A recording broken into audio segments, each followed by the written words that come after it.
नगरपालिका समन्वय बैठक में कतारगाम विधायक एसएमसी अधिकारियों पर नाराज हुए।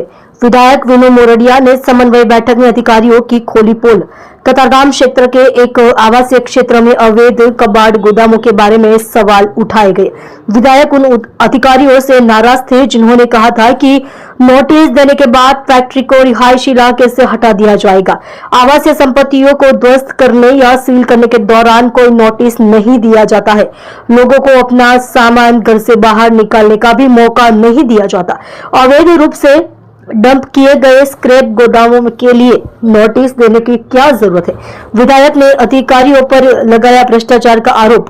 अधिकांश स्थानों पर भूतिया सुरक्षा गार्डों की उपस्थिति दर्शाने के लिए नगरपालिका की आलोचना की जा रही है।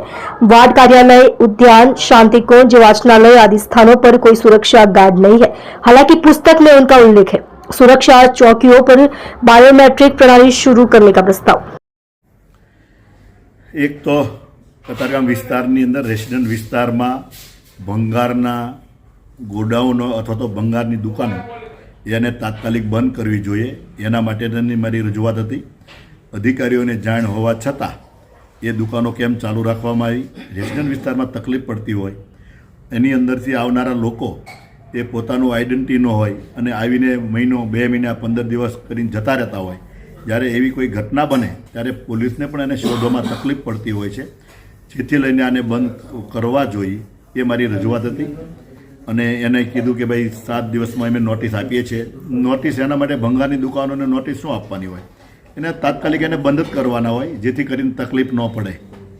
આ તકલીફ જ્યારે પડે છે ત્યારે લોકો, સ્થાનિક લોકો હોય એને એને હાલાકીનો સામનો કરવો પડતો છે। એ મારી એક રજૂઆત હતી।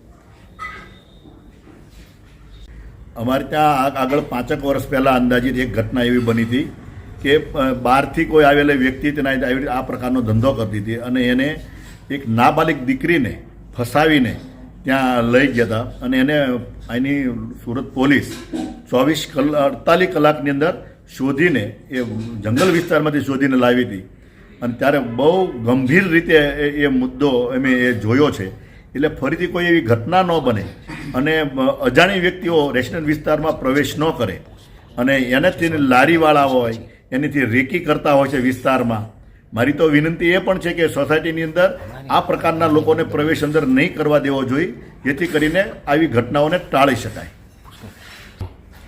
સિક્યુરિટી ગાર્ડ જે કોર્પોરેશન જે કોન્ટ્રાક્ટ આપતી હોય છે, કરોડો રૂપિયાનો વાર્ષિક કોન્ટ્રાક્ટ હોય છે અને એવા સમયે જ્યારે આના કોર્પોરેશનની માલિકીની મિલકતો હોય છે ત્યાં સિક્યુરિટી ગાર્ડ સમયે નથી જોવા મળતા હોય, તો ફિટનેસ ન હોય, ફિટનેસ તો ન હોય પણ એ કોઈ પણ જગ્યાએ ગમે ત્યાં ખૂણામાં જઈને આરામ ફરમાવતા હોય। આ પ્રકારની ઘટનાઓ મારા ધ્યાન ઉપર આવી અને એને લઈને મેં રજૂઆત કરી કે આની ફિટનેસ તપાસ થવી જોઈએ, એની શારીરિક બરાબર છે કે કેમ, ચાલી શકે છે કે કેમ, એ યોગ્ય જગ્યાએ બેસવો જોઈએ। એની હાજરીમાં પણ કંઈક ને કંઈક ગોટાળા કરતા હોય છે જે કોન્ટ્રાક્ટરો। 2 જે ગાર્ડ્સ ફાળવવાની જગ્યાએ એકમાં એ ચલાવી લેતા હોય છે, તો એના સ્તંભ પણ લેવા જોઈએ, એના નામ ને મોબાઈલ સાથેનું એનું રજિસ્ટ્રેશન થવું પડે। આ પ્રકારનું થાય તો યોગ્ય રીતે એને સેવા મળી રહે અને કોર્પોરેશનની મિલકતો સચવાય। વાંચનાલય, આંગણવાડી હોય એમાં પણ બેન દીકરીઓ, નાના બાળકોની સલામતી જળવાય, એ માટે થઈને આ કાર્યવાહી કરવી જોઈએ।